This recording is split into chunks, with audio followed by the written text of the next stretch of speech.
Thank you, Bill. Hi, Linda. Hi.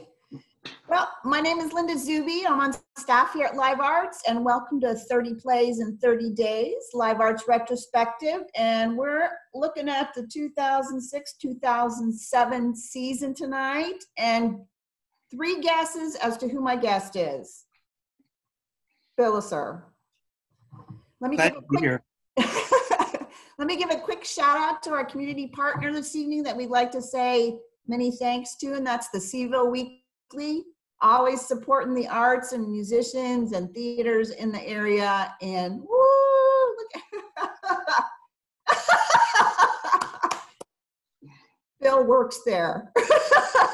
Just to say that. And I have a really quick thing. I have to make a correction from Friday night. And I don't know if it was the wine that Carol and Boomy and I were drinking or what, but when we were talking about Moment of Flight and Rope, I said the collaboration was with the Zen Monkey Project, and it wasn't. It's with Ground Zero Dance Company. So love the Zen Monkey. So sorry, Rob and Lee. Ground Zero Dance Company, Moment of Flight, Rope. There. Got that off my chest. Hi, Bill. Hi, Linda.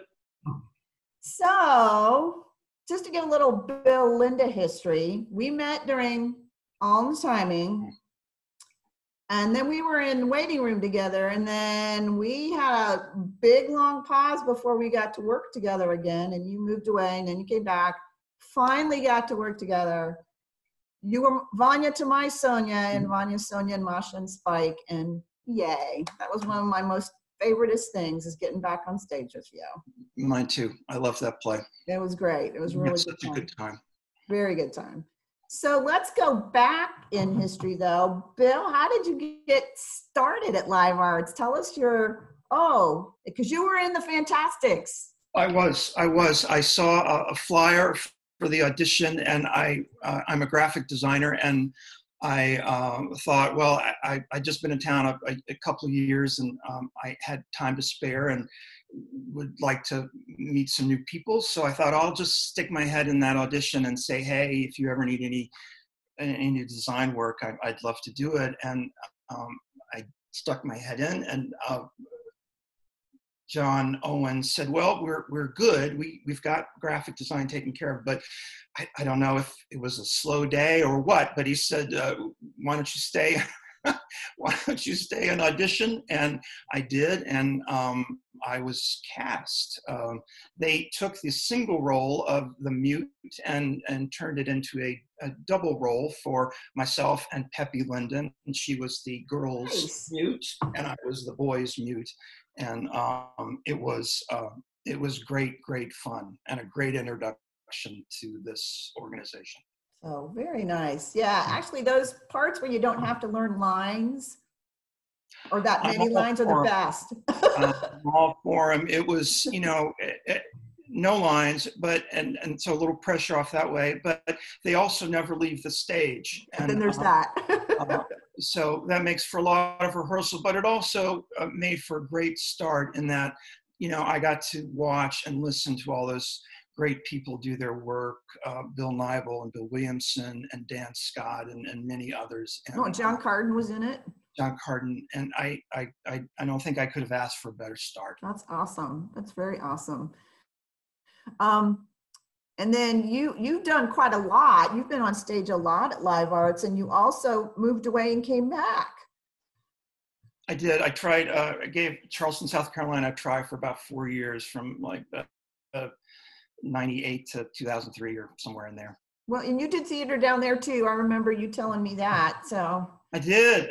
I was able to do How I Learned to Drive down there, which was a really favorite experience with the Village Playhouse in Mount Pleasant, South Carolina. It's a great place, and a few other companies there, and some graphic design for a few companies too. Awesome. Yay. Yes. Bill and I also have history working at Seaville Weekly together for quite some time. So I'm well aware of your excellent graphic design capabilities.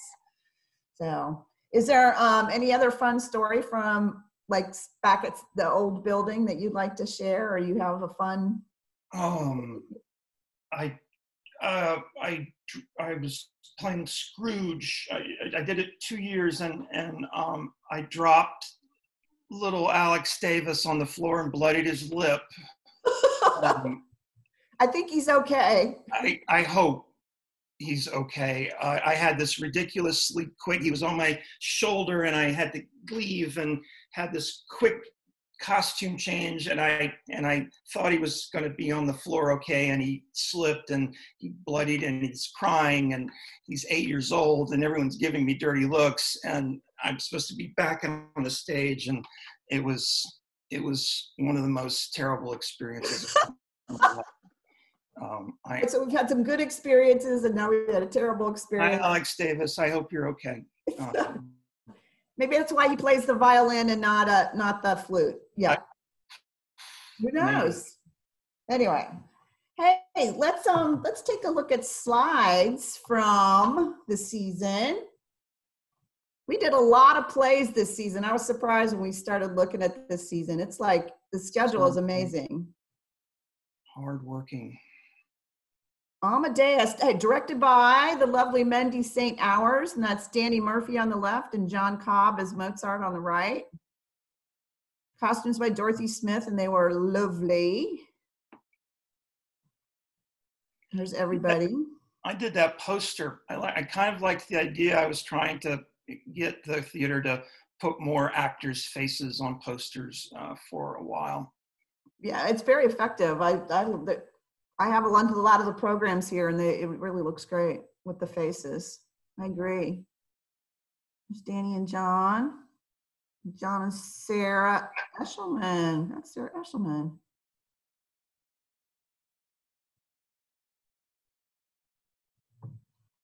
John was a little too perfect as Wolfgang Amadeus Mozart.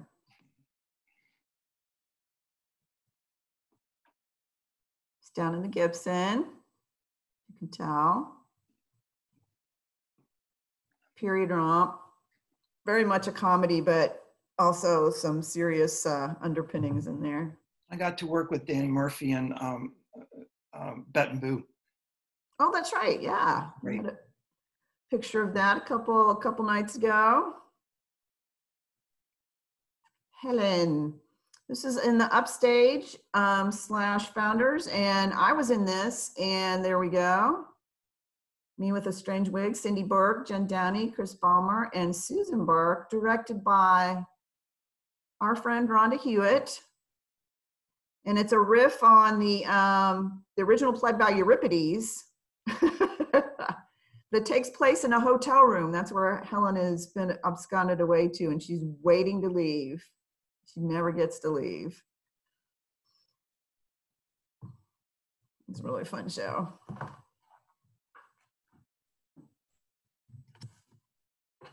Oh, and Brian Menard did the set. Oh, okay.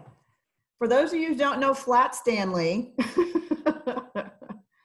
many of us have children or nephews or whatever, and nieces who send you Flat Stanley, and you're supposed to take a picture of Flat Stanley with you and give a story back to them about where he is or what's going on. So we took a picture of Flat Stanley with me dressed as Athena to send back to my nephew. That must have won the prize. Yeah. Very fun. Ain't Misbehaving. Directed by John Owen. And he did something interesting with the show in that it's usually cast with 5 people, and he doubled the cast to give people, more opportunity. And it was really well done. It was really lovely. Got Ike Anderson in there, Rochelle. I've got a note from her. Yeah. What did she have to say? Yeah. I emailed her and she had a response. Ain't Misbehaving was such a fun show. It was one of the first musicals I ever saw as a child. And I remember seeing all those beautiful brown people singing gorgeous songs on stage and said to myself, I want to do that. One of my favorite memories from our live arts production is picking an unsuspecting gentleman in the audience and serenading / seducing him during the song, I've Got a Feeling I'm Falling. I purposely picked either the oldest man in the room or someone I knew. They were either embarrassed or flattered. Awesome. That's Johanna Chase on the left. She's lovely. She's got opera training and she's out there singing the Fats Waller stuff. She's awesome.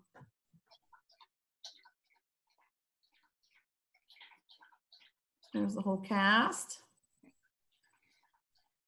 So much fun. And we kind of set, it was kind of set up as a cabaret. So there was cabaret tables in the kind of center, and then it wafted up into regular theater seating. It was really fun. So moving on to Tom Paine, Based on Nothing. Got a little flavor of that at the top, and we'll talk more about it when Bill gets to do another little clip from Tom Paine. Directed by Kristen Keith-Lee. It's my self-portrait. And I have, from an old newsletter, a quote from Kristen about the show. And he says, people ask me what this play is about. There he is. And I tell them, look at the subtitle. It's based on nothing. It's about nothing in that good Buddhist sense, nothing and everything, no one and every man. I thought that was pretty accurate. Well put. And this was in the upstage. I still have that cutout in my basement. Do you really? Couldn't let it go. Well, there's some things that just, Nice. Ooh, the Pillowman. Martin McDonough. This is one of his, I think it's Irish trilogy that he has of things. That's Christos Vangelopoulos there. Directed by Lydia Horan. Marty Rowan and I were the producers. There's everybody. And there's Scott Dunn and Michael Horan and Mark Washington, Sachu Zenga, Steph Finn.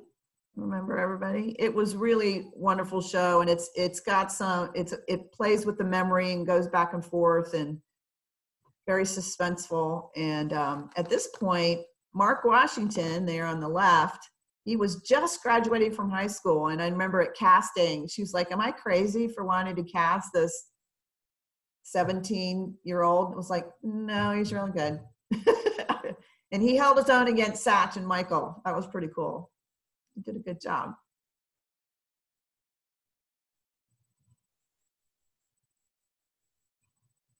Steph and Scott.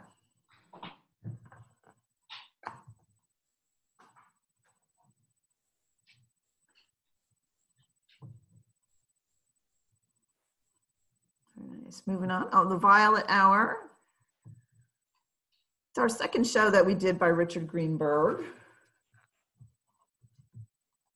Directed by the lovely Kay Ferguson.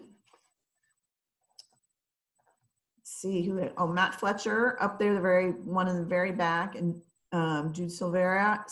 I never say his name. Jude. Scott Keys. Then there's Rochelle Claiborne again.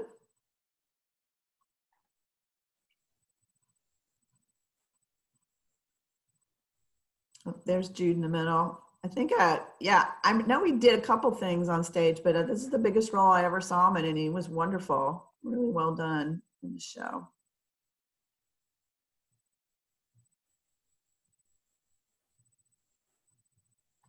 Really enjoyed it. Matt was a UVA student, and he was in wintertime with me, so it was fun to see him. I think this is the last role he got to do before he moved on from UVA. Let's give the stage manager a shout out.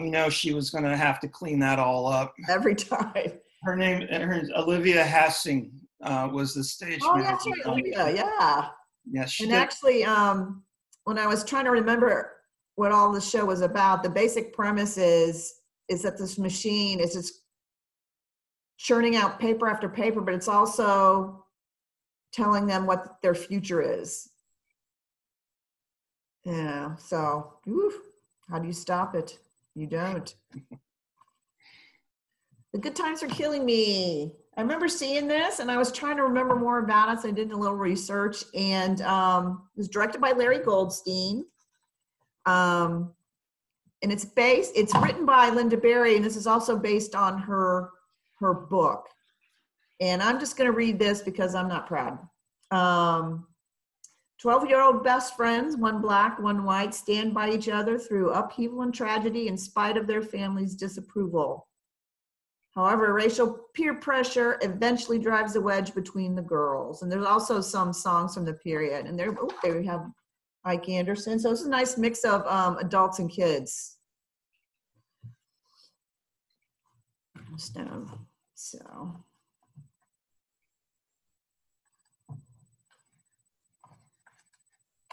Really nice. Ro Halpin did the set.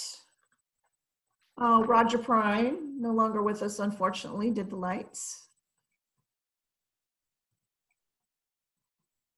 Nice. Servant of Two Masters. This was a teen theater production, directed by Daria Okagawa. Hi, Daria, if you're watching. And it's literally the 18th century or 1800s comedy script, and the kids tackled it full on for a couple weekends in the upstage.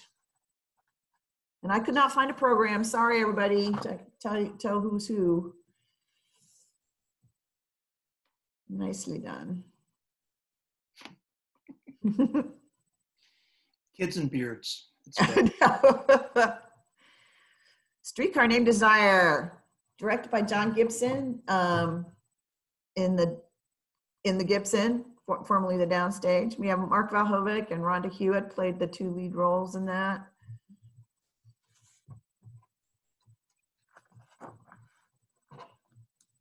There's a whole cast and crew, and this is obviously down in the Gibson. It was really set up, you and I were talking the other night, Bill, that they really set it up to really be, you felt like you were in steamy New Orleans. There was a really terrific sense of place with this. I remember musicians too that contributed to that. Yeah, it was really successful that way, and Rhonda was brilliant.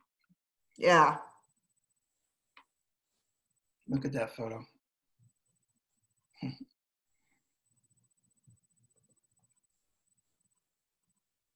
That's Don Gaylord, I think, next to Rhonda. Yeah. Such good casting. He was a perfect Mitch. Yeah. Goes up. There's musician there on the right. So I don't know if I have a list of who the musicians were. See who's on stage. Well, it doesn't say exactly. It just has character names in here. Sorry to say. All righty, Old Times. Up in the Founders / Upstage.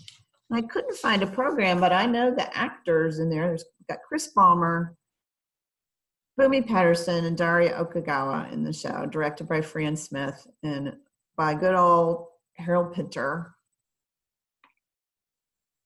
I remember it was very powerful. The married couple gets visited by the friend of the wife, and things may or may not have happened in the past.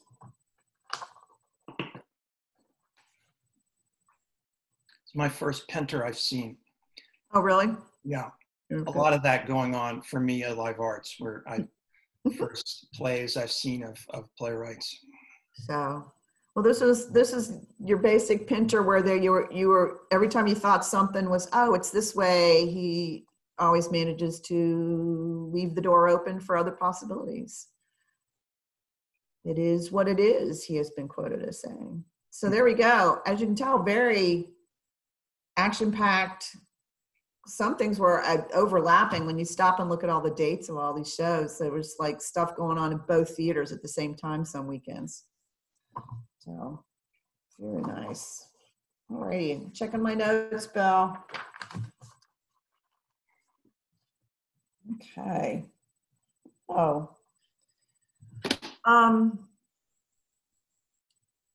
Do you want to do your second selection? You ready to do that? Oh, well, we were talking the other night, and you were asking about, the challenge of of working on a one-person show and Oh, learning. that's right. I see my note now. Yeah, we can Yeah, talk about, yeah, let's talk about that. like it's an hour 15, hour and a half play, and that is intimidating to sit down with a script and to consider having to put all of that to memory. But and the more I think about it, being honest, I don't think there's anything I've ever done where I wasn't over my head at Live Arts. But the thing I think about our organization is that you walk in the door and there are any number of people that are just waiting to help you do what you set your mind to doing and want you to succeed. And I've just encountered a lot of generosity that way over the years. And I think it's the most extraordinary thing about our theater, I think. And yeah, that was hard, but Kristen was the perfect director for that piece, and he guided me through that with in such a gentle, patient way. And Rhonda Hewitt just helped me for hours learning that script. And I think I met Carol Pedersen in part 1 of Angels in America, and she helped me with every script after that. Script that I've done since, script analysis, by which I mean Carol Patterson making sure that I understood what I was saying and why I was saying it, in addition to helping me learn lines. She's just been invaluable to me over the years and such a good friend. Yeah, it was hard, but like every other experience I've had, I just felt so well supported. Yeah. Well, I think I said the other night, Carol Pedersen is a gift that we all were able to take into our hearts. She's just been helpful to anybody who asked. She was there. So definitely. So I found when I did Wit, while it wasn't a one-person show, most of the lines were on my shoulders. And it is daunting. And like you, it's like, what have I done?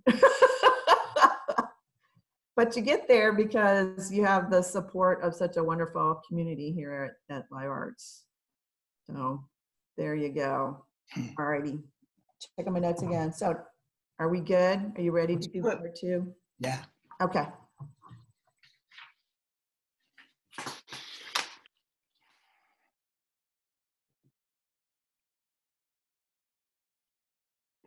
Thanks. Let's get back to the inner child, the crippled kid with the electrocuted dog. Did I say his face was disfigured? If I hadn't, can you picture the face of a little boy in your mind without disfiguring it anyway? Can you picture anything without it getting jumpy and fuzzy? Can you picture even a simple square without it going sideways and wrong and triangular? Like that. I'm not sure you can. Anyway, let's forge ahead despite our obvious flaws. I'm speaking to the obviously flawed among us. It's late. He comes home, a dark house, walks up the stairs, supperless. Something is amiss. Some real thing is amiss, though who could put a finger on it, in it? Who could see it and state it plainly, the trouble in the bone-quiet nights in the tidy house on Garden Street? Having seen the boy, the only child, make his way from room to room in search of anything to mother or sister him, I dare say no one. The personality forms in the dark. This is possibly a very good point. The worldview arises at night without witness. The boys did.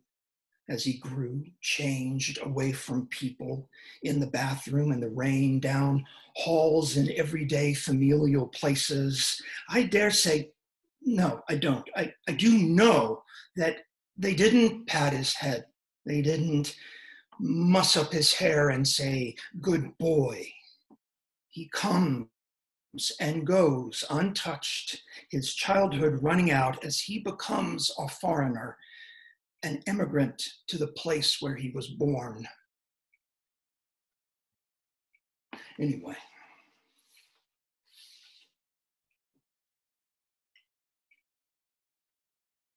That night, the night of the stormy day that was his dead dog's last, that night he had with his brutal new haircut, a wet dream or nocturnal emission, if you like.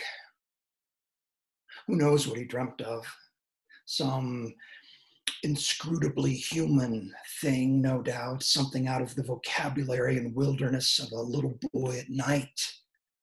Maybe of a woman bending over, eyes open, being nice, knees deep in muddy water, a rural, vulnerable thing, opening herself to the dreamer behind her. Or maybe of some fuzzy, uneducated version of a girl saying a word he liked.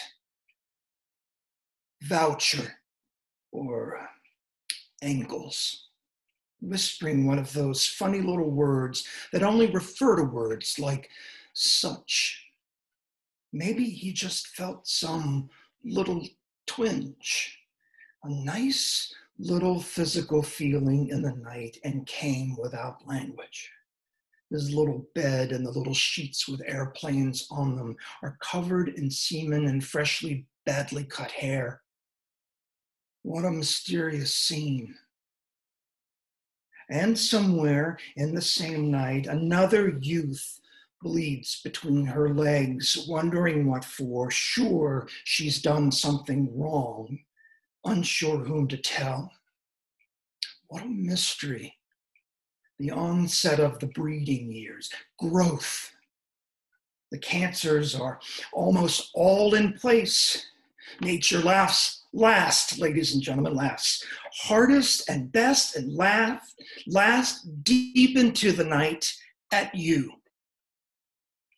But think of it. What a paradise, as I have said. What a surprise to have a body. Meaning, across the world, hardly anyone sleeps. How could they? Every night spent in the body is a fitful night, fighting gravity and losing. Night after fitful night spent fighting everything. But so that morning, the messy morning of the messy night, that morning on a walk through a meadow, the boy was attacked by bees. A nest had fallen onto the ground and he had kicked it by accident. His eyes shut because of the sun or maybe some other reason he had. Is it clear I love my little subject and therefore don't pry too hard into his reasons, his empty head, his stupid little agenda on earth? Anyway, the bees, they swarmed into his eyes and mouth, stung him on every skinny surface. The boy did not at first make any sound. The poor thing did not understand. He thought out in the meadow that he had done something wrong, that the pain was already in his body and was only coming out later. To punish him, that the bees only happened along and were trying to help. His body was exploding in painful sores, which the bees were trying to salve, to soothe. This, according to him. He really didn't understand things. Kind of beautiful, if you like that sort of thing. if you like the idea of a little boy desperately spreading stinging bees over his bleeding body, desperately yelling, "Help me, bees, help!" and putting his little swollen hand into the hive for more. We've all made similar mistakes. Mistaking the bee for the flower, giving our heart away to the first prick or bitch to come down the trickling river. Anyway, the boy crawled enough away, almost died, lay there until evening, neither crying nor laughing, a thing of nature, in pain among the crickets and frogs.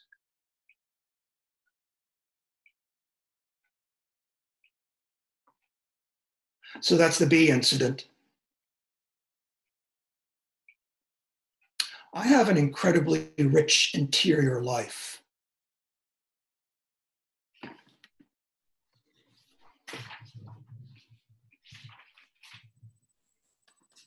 It's good stuff. It's good stuff. Reading. Based on nothing. It's based on nothing.